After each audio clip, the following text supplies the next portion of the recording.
much for joining us today. We have some folks on via live stream, so I'm going to be turning around sometimes, seeing if there are questions from the audience. So if you're on the live stream, please drop that Q&A in the chat and we'll make sure to get to that.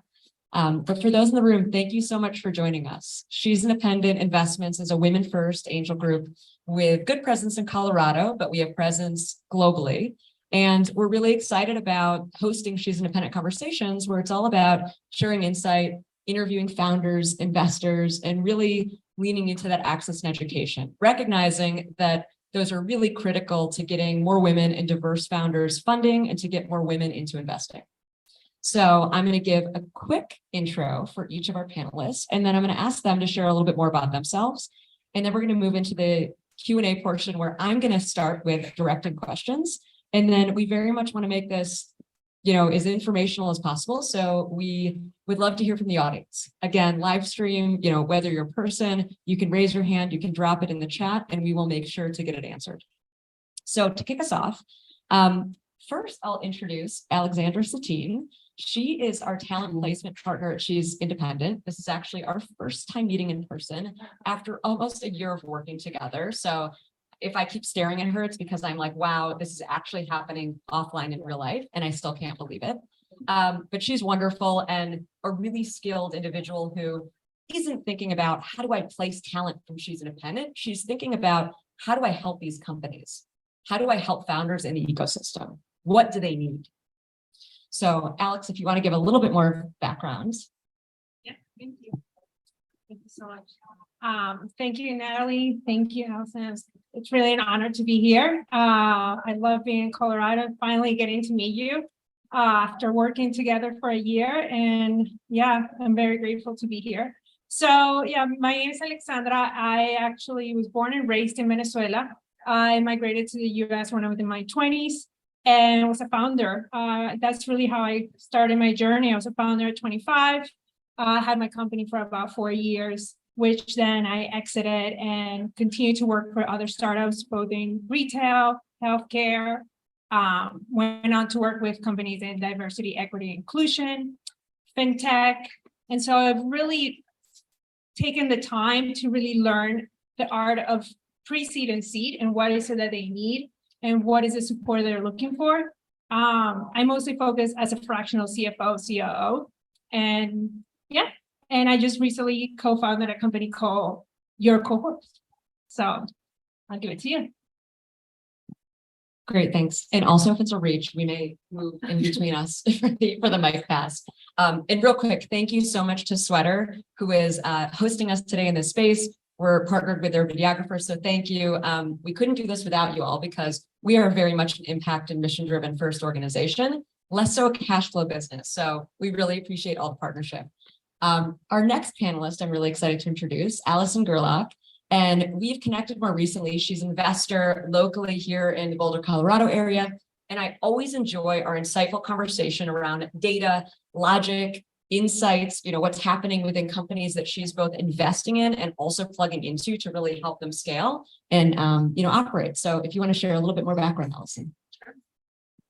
Yeah, my background is started out quite very traditionally. I originally started out in investment banking and strategic management consulting, and then postgraduate school where I did study and focus on optimizing the business startup and growth process.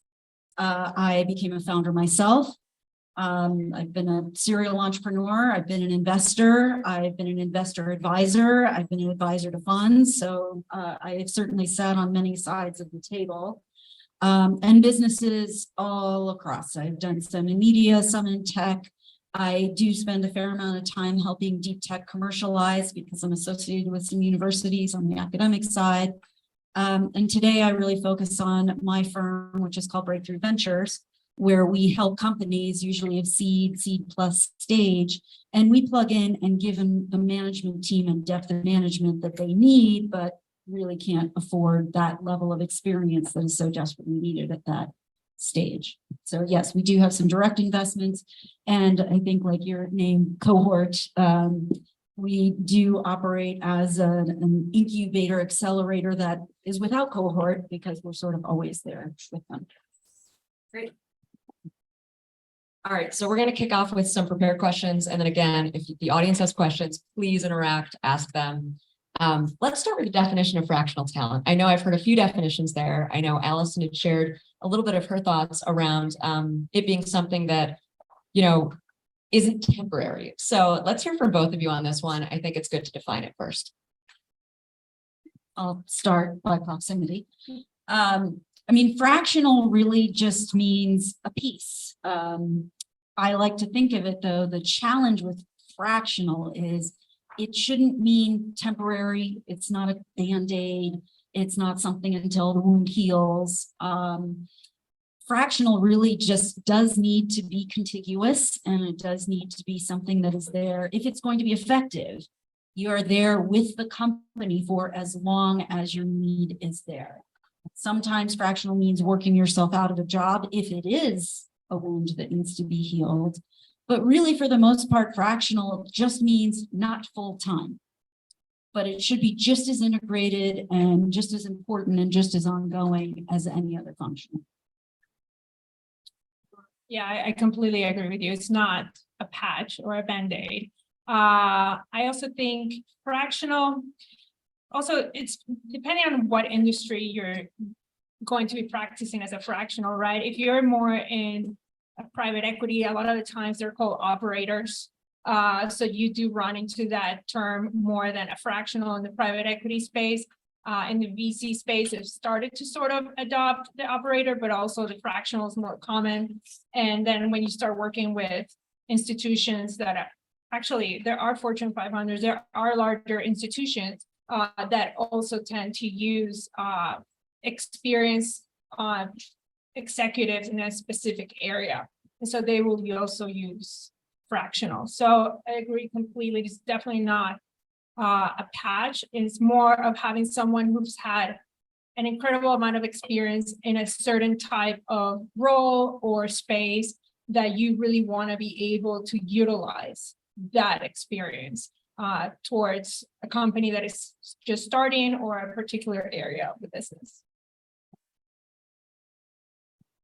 Great. Thanks for weighing in on that. Let's talk about, you both have deep experience supporting founders and businesses that are going through that stage of scale. We invest in, C+. I know both of you have done earlier stage and then also, businesses with a little bit of funding.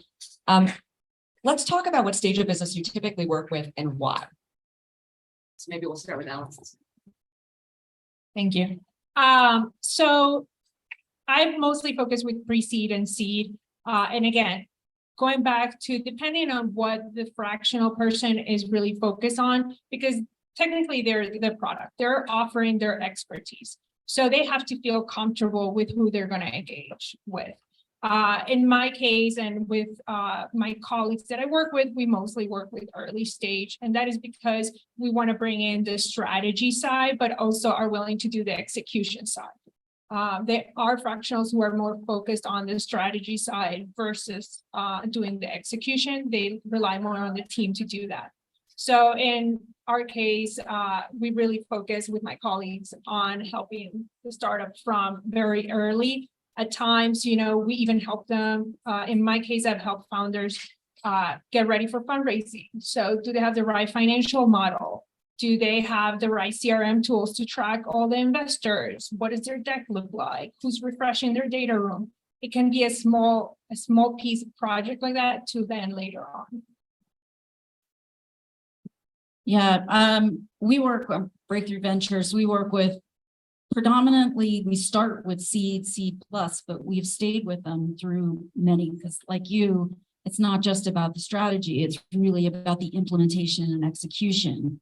And that's where I think, you can have the greatest plan ever, but if it's not implemented appropriately, then it doesn't really matter. And we've worked with companies of all different stages. Actually, we even work with venture funds to help them strategize and write a business plan for what should their next fund look like, or how can they manage their portfolio in a much more influential way to achieve a better outcome. And we have worked with more mature businesses that are looking to get into new markets where that's not their expertise. And we put together the business plan, we do the implementation, and it could be everything. And generally have done everything from the introducing them to the market to actually managing those relationships and closing transactions for them. I think the key part is when a company, any company at any stage that needs depth of bench, so to speak, depth of experience at that higher level, that's hard to bring in. It's hard to find, it's hard to bring in. And where I've seen a lot of companies, and I know it's straying from the question just a touch, because I do work with a lot of venture funds, they tend to bring in, oh, let's bring in a lot of young folks, and just set them all to work. And the management and the overhead in that is substantial. They need training. They need to understand the market better. They need life experience more. And actually, that's where a fractional management team or a team that you have on the side to work with, you can get 20 plus, 30 plus years of experience for much less than having hired all these full-time youngsters to fill those roles. Yeah. Definitely a time and a place for the youngsters, and then also the more seasoned talent in a fractional capacity. And I'm realizing I didn't actually give an introduction or background myself. I'm Natalie Levy, the founder of She's Independent, and I've also operated in a fractional executive and advisory role and board role for various companies, some of which are in the earliest of stages, and some of which have a few million to upwards of 10 million top line. And some of those companies, they just weren't yet in a position of, I need, the full-time talent, or they wanted, the really seasoned executive and they couldn't afford me. But what I was able to bring with a more limited scope and, fractional part-time work was something that added, deep value, and something where I could even, potentially replace myself over time. But it wasn't, a really short-term role. It was, something where I was really investing in the business. They were investing in me. And just mentioning a little bit more of that scope of, I've seen businesses both on the kind of the seed stage, and then also, closer to the A or the B round even, that are employing some of that fractional talent. Okay, so next up, let's talk about working with growth companies. And in terms of that, scope and stage, what have you seen work well? And feel free if you want to also, I'll start with Allison on this one. I know that you're investing and you're, doing things to help operationally. Feel free to talk about the scope of, if the investing follows you kind of plugging in and learning about the business. And I'm curious about that as well. So I've certainly done it both ways. Some of the companies that I pulled into Breakthrough Ventures were ones I had an early stake in and just really needed a lot of help. I mean, the earlier you are, the grander the scope tends to be, just because a lot of times they see a certain need, but they don't recognize all the needs that are there. So it starts out like, oh, I'd like your advice on this. And excuse the pun, it's like pulling a thread on a sweater. And I know Sweater Ventures here. It really is. And you're like, okay, well, you need help here, but then you need this support, you need this support, and you need this support. And I'm sure for a really concrete example is somebody saying, oh, an early founder going, we just need help with marketing. Like, we just need to get our name out there. And I think they have no understanding of why they need that marketing, right? The CEO is just like, because I want more sales. Okay, great. I get that. That's the laudable rule, but there's so many steps in that can be exceedingly expensive if you're wrong. Marketing in particular is really expensive. And this whole notion of throwing everything the wall, see what sticks and hope that gets you something. Well, you're ignoring, well, who's your core customer? Have they even discovered that? How are you leveraging your core customer? How is your customer engaged? There's sort of frameworks both forward and backward in that funnel that really need to be looked at and said with, I guess you call it fractional talent or additional depth of bench of management team. We've guided those companies and actually implemented go-to-market strategy, actually implemented, new sales funnels and how to actually shorten a sales cycle. Because at the end of the day, yes, you need to generate revenues, and the revenues need to start paying for your expenses. And that's how investors start to get excited about your business. So I've gone about it both from I was an investor and you needed that, as well as some of the later stage of, okay, they need depth of bench. Let's help them out for, 4, 6, 8 months And then a lot of what we do, by the way, is get some of these early stage companies investor ready, which to Alexandra's point, that means who are your next stage investors? What are they looking for? How are you a match? Finding those matches, putting together the pitch deck that best lends to that process. And again, from the founder standpoint, they come to you going, we need money. Of course you do. But actually coming up with the best strategy and implementing that is a whole lot that needs to be worked on. Yeah, we sort of, and the team, we sort of look at it the same way at the scope.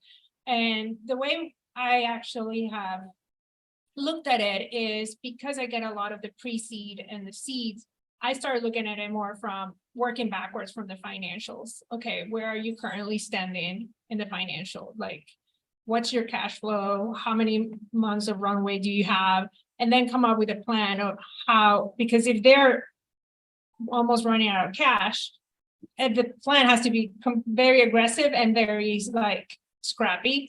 And a lot of times they might not be able to bring in a fractional the way they have to. So we have to get creative and then help them get through that rough patch and then start thinking through, okay, who are you going to need? Who do you have in your team? What is the founder's strengths, right? That's another one's very important. I've had founders who their strength is not the tech side. So they're going to have to invest on a fractional CTO more importantly than anybody else, because if they're developing a tech tool and they don't have the knowledge, that's going to be really a challenge for them. So really thinking through the scope backwards is the way that I've gone through it. And I guess that comes from being a fractional CFO, is that comes down to numbers and what is your financial model and what is your monthly closings telling me, so I can create a scope for you in the short and long term. And the idea in a lot of my cases is that they have to graduate, right? Eventually they'll need a full-time CFO. To me, graduating from me means that they're having success. I shouldn't be there for the next 4 years because then something's off, right? Especially in the type of roles that I work with. But CMOs, CTOs, chief people officers, those are usually roles that we look to keep and really grow with the business. And I just want to add, you made a really important point about graduating. Like I said earlier, fractional does not mean temporary, but there does need to be an evolution. And that is something that is important, that while, you know, my firm, we are their COOs and CEO support and do a lot of the sometimes CFO roles as well. I'd like to say one of our companies that we've invested in several rounds and we've been very heavily involved. They have now graduated. I'm chair of the board, and now I run once every 2-week advisory board meeting. And we just have some dashboards, and it went from truly the roll up your sleeves heavy lift. That's what our graduation looks like, is, hey, now we're just an involved board member, or now they've moved on because we've now gotten you a Series A and now they're sort of helping with some things. So I agree with the graduation, and I think that's important when you are looking at fractional talent to fill needs in your company, because the types of company we're talking about can afford us the least. They need us the most and can afford us the least. So yes, we have to be creative and we have to be successful. Otherwise, we don't get the value that we're putting in. So that's certainly important. Great. You both covered a lot of good points there. I think one that Alex was covering, which I want to go back to, was the different lines of business, the different areas in which you can use and, you know, plug in that fractional talent. I've seen and heard of a lot of fractional CFOs as an example. I've plugged in as a fractional, you know, sales leader, which is something that maybe I've seen less so, but there's all different types of line of business. So I believe there's so many ways that you could plug in as you know, or hire fractional talent. Are there any lines of business where you wouldn't advise, or any things that you think have not worked well on the, you know, side of placing fractional talent? To build on Alex's point, if something is truly core to your business, like a technology, like something, it's hard to have fractional of something that is the core value of your company. And it's interesting you mentioned sales, because sales is something that I think is very tricky to do part-time. Sales sometimes takes, even in today's world, you still need to be traveling all the time. You need to be sitting in front of people. And most importantly, you need a very particular book of business that is going to be specifically valuable to that company. So sales is a role I've seen people hire poorly. And I haven't seen a really good driving revenue salesperson that was part-time about it. So those would be. Yeah, I think the sales one is tricky. Maybe the only time that I've seen it work is if you're trying to tackle different markets, meaning like you have an enterprise arm and then you have more B2C. And if your business is really, I have a client doing this right now. If your business is really strong in the B2C, but you're starting to look into the enterprise side, then maybe bring in someone who has the experience, who can set up the team or can help set up the foundation. But to Allison's point, it is tricky. It is one area that is a little bit challenging. I guess the other one that I see sometimes is communications, not marketing, but communications. That's another one that at times, again, because when you're working with pre-seed or seed or early stage, they're very, their capital has to be properly invested into the areas that are going to bring revenue right away or impact the revenue. So I think that would be the other one but in general, it's more about the fractional, actually more than the business. Who is a fractional wanting to work with? Who's your market that you're trying to target? What are you willing to get paid or not paid? Sometimes it's not about, can they do the work? Does the fractional, are they interested? Is that their market? I think that's really what comes down to. I found companies that wanted to work with some fractionals, but they're not willing to go that low, or they're looking for something else. They're not interested in seed. So I think that also is a challenge. Thanks.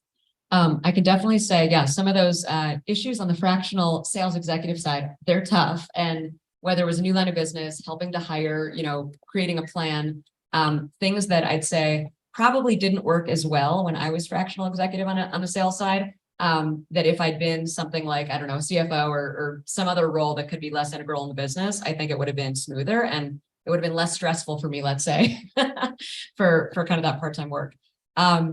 So let's talk about the environment right now. The market's really tough. I know a lot of founders are having trouble with, fundraises and, thinking about runways. Do you think, or are you seeing or hearing that fractional talent and placements are something that more thinking about, recognizing that full-time hire might be harder, or recognizing that they just need to be that much more strategic around, what they're doing right now in terms of execution? With the types of companies we're talking about, one of the overriding concerns tends to be the optics. And so however the market is going these days, there's if it's not full-time on my team, and the venture community can be very bullying about this, by the way. They will tell you, you have to have your entire team in-house, or you're not serious, or you have to have this, you have to have that. Anytime somebody tells a founder, you have to do something, they're pretty much projecting a bad experience they had in the past where they probably got rejected or they got burned or something. Right? A founder needs to be the steward of what do I need and what does the venture need, by the way? What does the venture need and what are nice to haves, what are wants, and get those needs done first. So regardless of sort of the market, and yes, it's always been tough to get a venture check, especially a first venture check, which are the companies we're talking to. Whether it's good times when venture sort of feels like it's flowing, it's hard to get an early stage venture check because it's hard to sort of get recognized and stand out, or you have to know the people who know the people, and you're competing against thousands and trying to just say, hey, I've got something special here.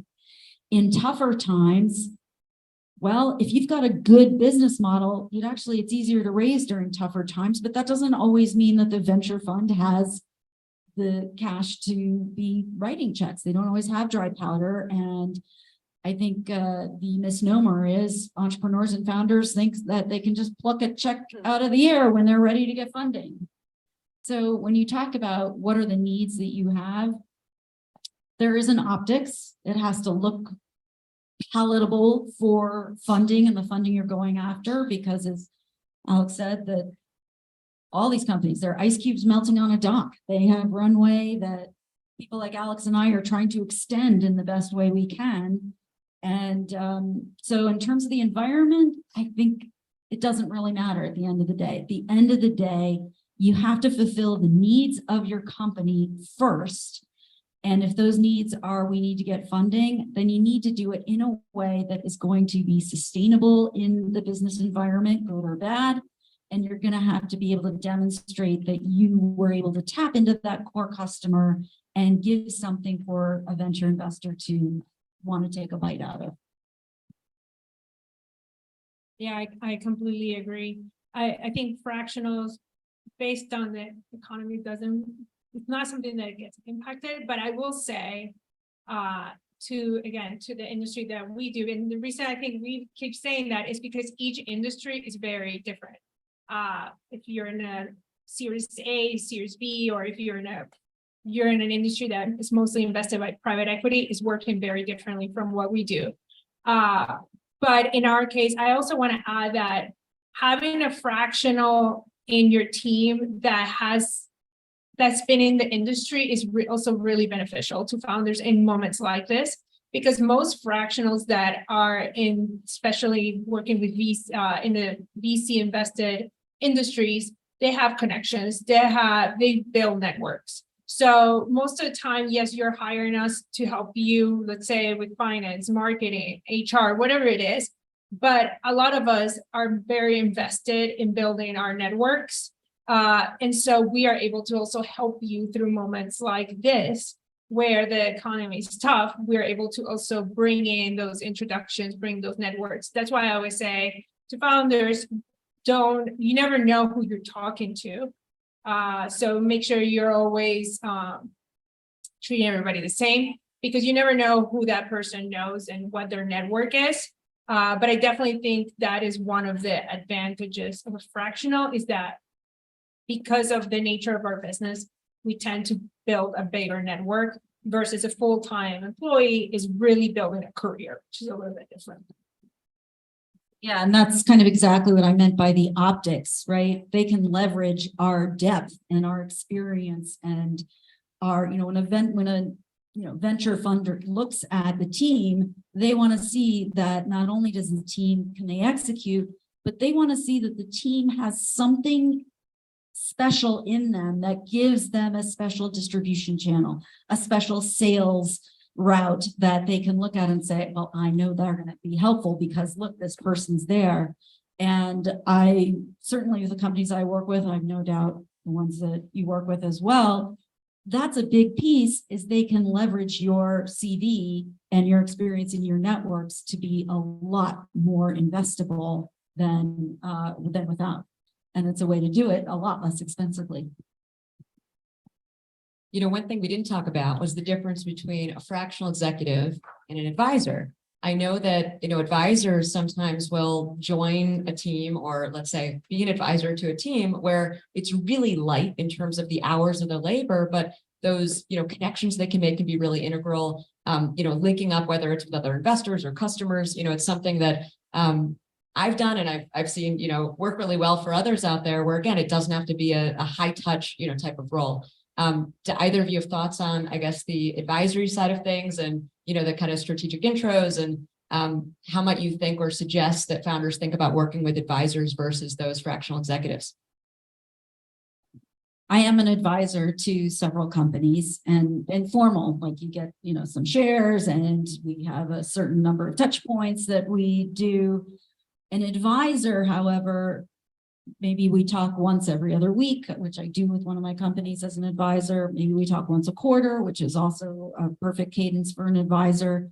it tends to be far more reactive from my perspective in terms of the expertise I lend. They come, they're saying, okay, here's what's going on. How do I think about this? Can you, and you're there as a sounding board, and you might say, oh, well, this made me think of this. As someone who is a true management team member, albeit fractional, you can be very proactive about, hey, we need to start looking at this way to go about things. And you're able to come up with a much more in-depth way of saying, well, here's how I can help this person. The founder maybe didn't think about it, but because of my experience and because I understand the strategy, what's going on so integrally, I can work with that. So the part-time executive or the fractional executive can be far more proactive and effectual in that way. Whereas an advisor, you're reacting and helping and maybe facilitating, but it is a very reactive role. I actually think this is a great question because when you're thinking of an advisor, it falls under the structure, the hiring structure of a business, meaning you can't just have 20 advisors and then bring a whole massive team. No, you want to be very strategic on how you're building your advisory board, why you're bringing those advisors, what's the value now and 5 years from now, because they're going to have a piece of your business. And so when you think of the advisor, to your point, that yes, they're working less hours or more reactive, but I would still think I would build them into your hiring strategy. And also, can they complement a fractional? Because remember, the fractional is someone who's an executive who's been in the industry for a longer period of time than your other, maybe your more junior employees. So can they work together and actually become a stronger support system? Again, it may be in those areas that you don't have the strength as a founder, or that your team doesn't have the strength. And that's where I would really think about this, actually where it comes into play, the whole hiring. I call it layout plan, if you want to call it that way. So yeah. All right, I'm going to do one more prepared question, and then we're getting some questions in the chat, and we have a great room. So want to make sure that we're interacting with you all. The final question, let's talk about, the compensation and also the budgeting. I mean, how do you think about, are these different than full-time hires? I've seen a lot of, early stage companies that are asking about equity, and sometimes equity only, which is a whole nother category. Sometimes you may want to budget for or hire somebody, before you're ready for that role or plan for it. So let's just talk a little bit about that roadmap of how founders might want to think about it. I mean, like we already said it, the people who need us the most can afford us the least. It's a very challenging model. But it doesn't mean we can't be creative about it. There's different levers that can be pulled depending on the value you have to offer. I think that where fractionals can go wrong actually is in the compensation, where they say, oh, for this flat amount, you get 3 visits and so many hours, when the type of work we do, you have to be available ad hoc. I don't ever want a founder to wonder whether or not they should ask me about something.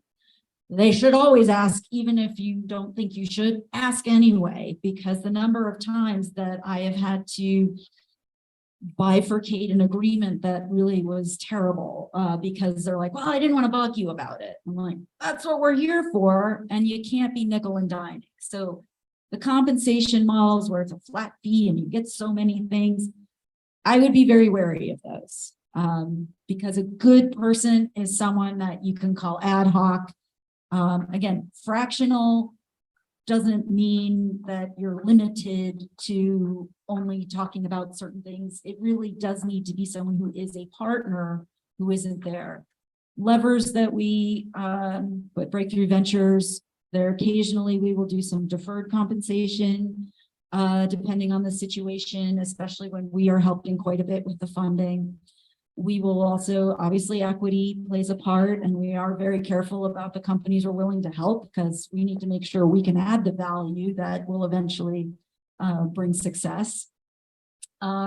Sometimes if we're doing something that is a very demonstrable revenue generating go-to-market strategy, we can do compensation derivative of sales. And we'll also do what we call project fees, which again only get flipped if certain success metrics have happened. So, you know, there are ways to be creative, but at the end of the day, you do get what you pay for. I'll just leave it at that. Yeah, I definitely agree with everything you said. I think if you're working with pre-seed and seed, is because you really, really love what you do. When I started doing this, that was the first thing that I was told. It was that it's probably not going to be the ones that you're going to be charging $500 an hour. That's just not. It's just not. You have to think about if you're doing your homework correctly, if you find out how much they raised and how much capital they have or how much runway, it would be kind of unfair to start putting some kind of pricing out there that they, you know, you're gonna eat out the runway. I definitely think I do it based to every case is different. I manage everybody differently. I try to really work for what's best for the company. I want the company to go to the next level. That's my goal. That's what success means to me and to my clients. So whatever that means, you know, if I have to adjust my contract every month for you, I'll adjust it. If we have to come up with something creative, we do. And I think they value that. And I always say it comes back in a better way. They'll refer you business. You never know. Founders talk to other founders, will bring you other business. And I think that's the kind of best way to build your business is through referrals. So I think that's always been helpful. Equity, I'm very, I don't do equity unless I wear my investor hat, because I have to believe in the company as an investor. Because if I am not going to get paid, I'm going to invest my time and get equity. That means that I'm doing my due diligence on the business as if I were an investor, because this is my business, right? I also have to hit revenue numbers in my own business. So for me to just take equity, it means that I'm looking at you as an investor, not as a fractional. I'm just happen to be able to be in the weeds of the business. And so I don't come across those very often, because I don't want to wear my investor hat and do all that due diligence a lot of the times. So it's more of a preference. I'll send them to Natalie. So we can potentially advance. Okay, so I'm gonna, cut the prepared questions. I could keep going, but I know we're getting some questions over the live stream, and then we have some folks in the room. So thank you so much. This was really a pleasure to have you both, different perspectives, yet so aligned, I think, and complementary in terms of what you do in this conversation. I'll quickly mention our roughly 100, member community at Choose Independent has a number of really skilled individuals, predominantly women, from diverse backgrounds all over the place, a lot of them in Colorado area, that have raised their hand and are interested in potential, aligned work. Not that they're necessarily, don't have anything on their plates today, but with companies that they find interesting, with, roles that are ones that really fit their backgrounds well, as a board director, as a fractional executive, or as an advisor. So if you have questions or interest, you can email us at founders@chooseindependent.com. We also sent a link, and then Alex would, of course, be that individual that really dives in and says, what does the business need? What does it look like? And, can make some recommendations. With that, I'm going to kick it off with a question from the chat. But again, if you have questions in the room, please feel free to raise your hand. The first question from Salmon, it says, are there any specific legal or contractual considerations that individuals should be aware of when they're engaging in these fractional talent opportunities? So I guess the way that that's worded is it sounds like it might be the individual who's being hired, but feel free if you want to take that also from the company side, however you'd like. Sure. Actually, I think I try not to do the same business twice. Meaning, if I have a healthcare and they're doing women's health, I try very carefully not to have two of the same. That are too close, or that could be competitors, or it could somehow. I try to keep that very, very transparent to all the founders that I work with, and also I just think it's because you are managing data, you're managing customer data, you might be managing the business data, you're also working maybe with similar investors, right? So an investor might be like, why is Alex looking at those numbers and those numbers, right? That might also be a red flag for an investor. So I'm always careful, not because you can get sued, but I just think ethically, there's something that you have to keep in mind, in my opinion. Yeah, I think I'm trying to look at this from both sides. You definitely want, I would say I have mutual NDAs with every one of my companies. And at the same time, because we also do investment, we look at, hundreds and thousands of different business plans all the time that, of course, you're going to run into ones that inadvertently could be something similar. So there's the need to be transparent, saying, hey, I will look at these things. But I agree there's sort of a limit to what I would never consider a company that would be competitive with one that's already in our portfolio. And we actually do call each of our companies, whether we're direct investments or we're management team, the fractional management team, every one of them we refer to as a portfolio company. And so you want to have you want to be beyond reproach in that regard. On the sort of flip side of the company hiring, there are some of the contractual things that I do want to just bring up, is that if you're hiring someone to help you fundraise, which I think is very popular because they're like, I need someone to raise money. I know this person can raise money. If they are getting compensated on a percentage of what they raise, they must be licensed as a broker dealer. And that's something I think a lot of folks are just like, oh, well, I'll do that and I'll get a few percentage points. Like, you can't do that. There's also a lot of folks when they're raising money will put something out on LinkedIn that has terms in it. Hey, we're raising this for that. That is also an SEC no-no.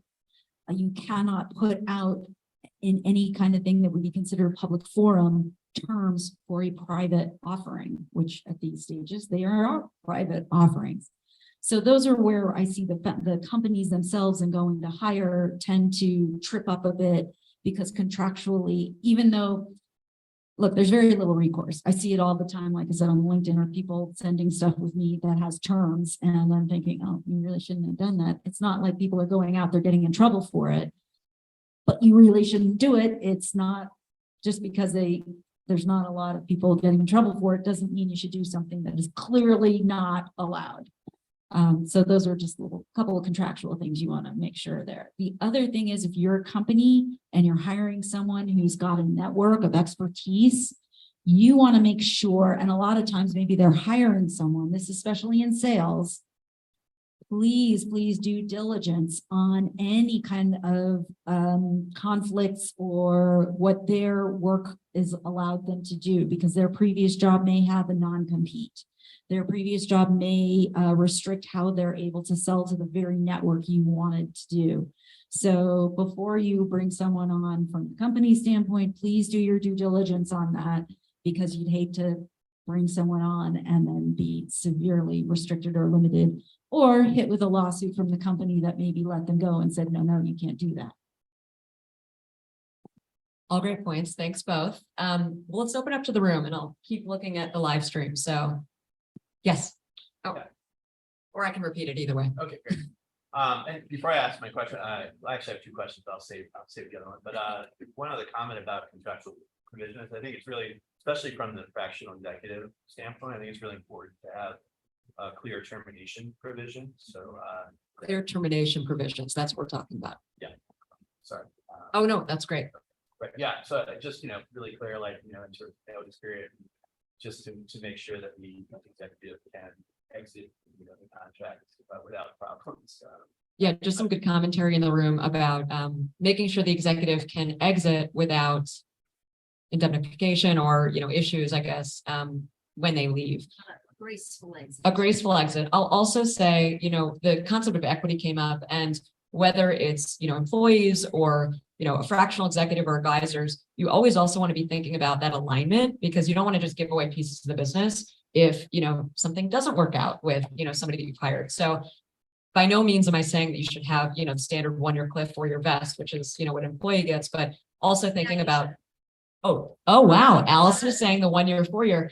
On the flip side of that, because I have done and worked with different companies, and I guess it depends on what the equity package is. I would say, I don't typically think that you need to wait for the 1 year to see it working in alignment. I would do shorter. I would say I like a cliff and I like vesting. Does it always have to be 1 year, 4 year? No. Could it be 6 months? Yes. Yeah, so that's. But I do want to say very clearly that having vesting is important because there should be you need to test the waters. Yeah. So yeah, what I was saying basically is that if it's a fractional executive, I think the 1 year cliff and the 4 year vest is a bit egregious, but I've also seen a lot of companies propose that up front, and then they're typically open or amenable to negotiating it. But anyway, that's another conversation. Any other, question over here? No? Okay.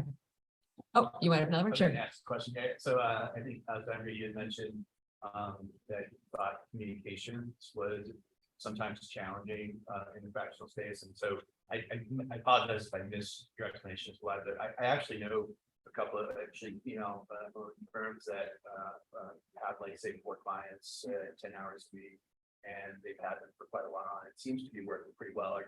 Are you more concerned at the front end of the relationship, where it takes a while for the outside executive to learn the way communication works at that company, or is it something else? And real quick, before you answer it, let's just quickly paraphrase. Mike in the audience has asked about the fractional communications role and if there are issues with that, because he said that some of his clients actually were able to do that successfully. I mean it more from how quickly a founder's which fractionals or which teams they're gonna build quicker, meaning like they're gonna bring a CFO right away, right? As soon as they close, because a lot of them need help even just setting up their cap tables. Where a CMO, a communications person, they're gonna wait to have certain key roles then to bring them on because of how they're gonna have to budget or how much they want to know how much money they're gonna have.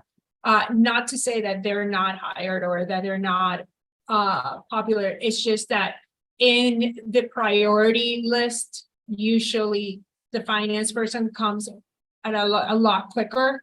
And then it starts cascading. And again, sometimes not even the financial person. Again, if the founder is not a technical person, then maybe they bring a CTO full time, but they bring fractional product manager, or they bring fractional, like a designer.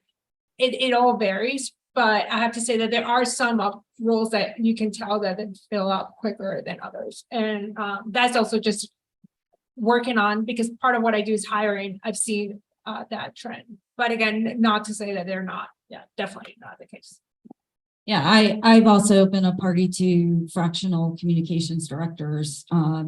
But again, you really do need to your point, you really need to know the type of communications that you need to have managed, the audience you need to know really well. There's just a lot of homework up front before you can effectively hire. So I don't think she's saying that that's not a good fractional role. It's just one that the diligence on the company has to be pretty significant before you can hire the right person, but fractional or not. All right, any more questions in the room? I'm going to call on you, Eric, because I know your line of business and you do a lot around fractional. So any thoughts, comments, anything that we didn't talk about today that you think would be interesting to bring up? And feel free if you want to. Yeah, I really enjoyed it. I don't think it would have been any comments to me other than yes and. If anything, I felt really seen with a lot of your own experiences. So off the top of my head, not really. All right. So let's see, any more questions in the room? Oh, Mike has another one. Let's hear it. This is the other one. Yeah. For Allison. So you talked about the compensation, approach, and so what I think I gathered from that is that it is appropriate to go out with an a reasonable hourly rate, and then have that prospective client come back and say, "Can you think about it?" Or are you saying proactively go out and say, Yeah, so the question Mike's asking is about how appropriate is it to go out with an hourly rate. My perspective is that if you're looking for, especially at our level that you're talking about, where you're talking about a management team member, an executive team member, I have seen the hourly model and I believe it is horribly flawed. And because I don't ever want a founder worried about getting nickel and dimed when they need to have unfettered access, just because we maybe on average do 10 or 20 hours a week. That's sort of, I think you have to do it more on a basis like saying, look, that's about what it's going to be on average. And every 6 months we'll sit down and say, look, if I'm spending 40 hours a week, we'll talk about that when we meet. The times I've seen fractional just really fail has been when somebody says, well, we have an hourly rate, or we have a flat rate and that you get 3 sessions a month or something like that. It really limits what a true executive can do to contribute, because then just by the nature of your contract, the person who's the fractional is going to be like, well, I'm X dollars an hour and they're taking advantage of me and I need to value my time. And on the other side, you've got a founder going, God, I really wish I could have her input on this, even though it seems innocuous. So maybe I just won't talk to her about it. And you need a founder who is going to share with you, who is going to incorporate you in the fundamental strategy of the company. Otherwise, you are going to be, like I said, fractional shouldn't mean limited value. And an hourly rate severely limits the value you can add.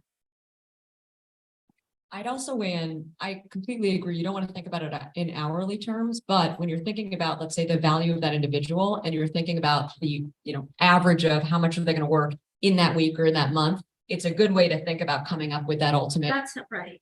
that price. But I agree. Yeah, to clarify up front, like I said, we do, and it sounds like also you do the same. I meet many times to understand the needs of the company or the venture fund that we're working with, and say, all right, here are your needs. Here's the value we have to add. The proposals we put together have scope in them, very clearly laid out. Now, is it going to go over that scope? Sure, sometimes it does, sometimes it goes under, but if it's off scope, that's on me for not putting together a thorough enough proposal. But through the proposal process, and you sort of say, all right, and we do minimum 6 months. So, and it's usually automatic renewal. And I would say almost every company I've had, I have been with for years. It's not always on the same, again, some of them that I was very involved with. Now I'm just chair of the board, run some advisory board meetings here and again. But that's really where that should take place, is before you agree to work together, is that you have an understanding of the value the company needs and the value that executive has to contribute. And that should be a good match. And there should be, just like you had said, there should be easy termination in the contracts. There should also be clarity of scope and work plan, and really parts in there that you're saying, all right, we're going to touch base and say, is this working, so that you make sure the relationship's on track. And if it's off track because you're using too many hours, well, you have that process embedded in the communications with your client or with the portfolio company to ferret that out. Great. I know we're kind of coming up to time here, so maybe if there's any more questions, but I will definitely second what Allison just said. I think that kind of dating period and that figuring out what is the alignment, what do you need, what are you going to deliver, all really key stuff. I've probably done, 3-month minimum on some of my, kind of agreements, but ultimately I'm working for a year plus with a lot of these companies and that fractional, capacity, and that depth of knowledge of not just what you bring as a seasoned executive, but also, learning about that business. You're that much more embedded in and able to really show up and bring real value when you know how they're operating, what they're doing. And, like any new employee, right? It takes time to get up to speed there. Any more questions? I guess, we just had another one coming in. Do you see fractional management services in the mining industry? Says Romina.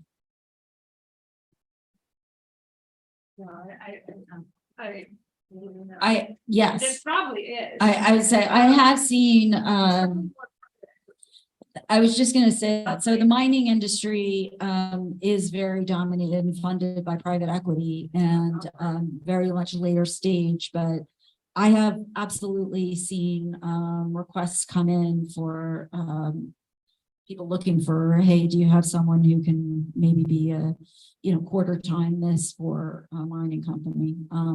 And actually it's a great industry because there is such a particular expertise, and I think you can, and it's generally well funded. So you can actually be quite successful in finding industry specific talent on a fractional basis though. And I can actually tell you that we have a lot of mining talent in our network. So worth mentioning. Yes, one more question over here. I was trying to find out about the sales team. Always, you were saying it's probably very hard to have a fractional in the sales. Which industries you can find the best sales? Like if they are not in sales in that, like what's the best rate on return on top? I mean, yeah, so he's asking about sales, and we had said before, sales is very difficult to have on a fractional basis because it is such a particular job. When you're hiring, you want to hire the person with the network and the success. I know I used the term Rolodex recently, and somebody thought I was mispronouncing a fancy watch. So that's why I keep using networks. Well, if you're old, I'm ancient.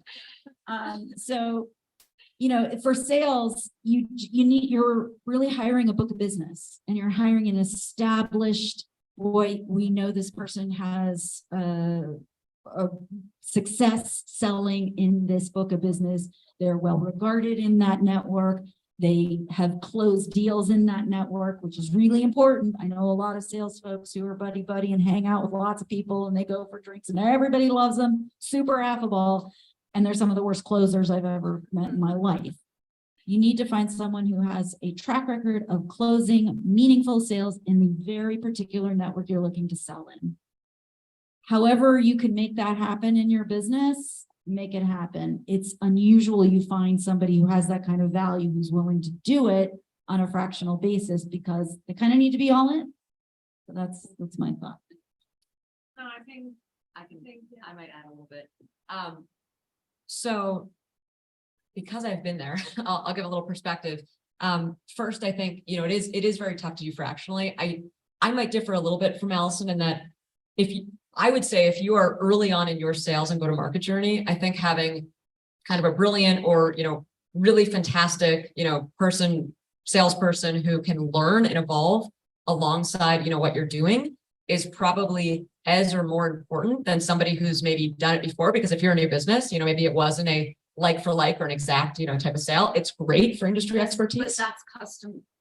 But that's customer discovery, and customer discovery is different than sales. But I think for early sales for a business that is early to market it, I think that just hiring a salesperson can kind of be a miss. And so I think based on stage of business, I've definitely seen that need for, real executive type talent, and maybe the founder is not a seller or they're working on other things, but just trying to hire a junior salesperson. I've seen them miss so many times.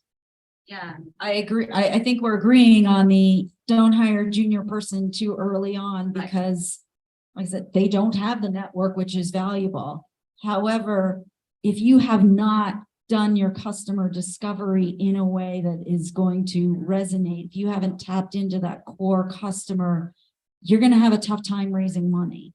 And so, yes, I think you can find, again, that's where you're talking about fractional talent, but that's not a salesperson per se. That is somebody saying, like we do very often, go-to-market strategies. How do you find that core market that you can leverage and emulate? That is different from sales, and early stage people think, no, I just need to sell. And they do make the mistakes you're talking about.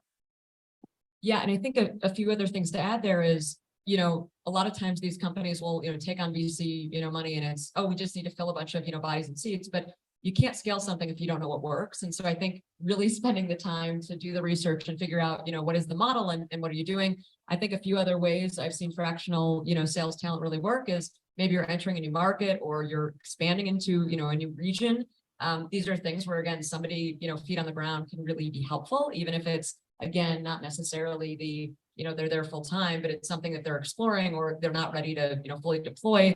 But you can kind of get your feet wet a little bit. So at least that's something that I've done. But I do want to make one comment because I work with a lot of founders who are not at all salespeople.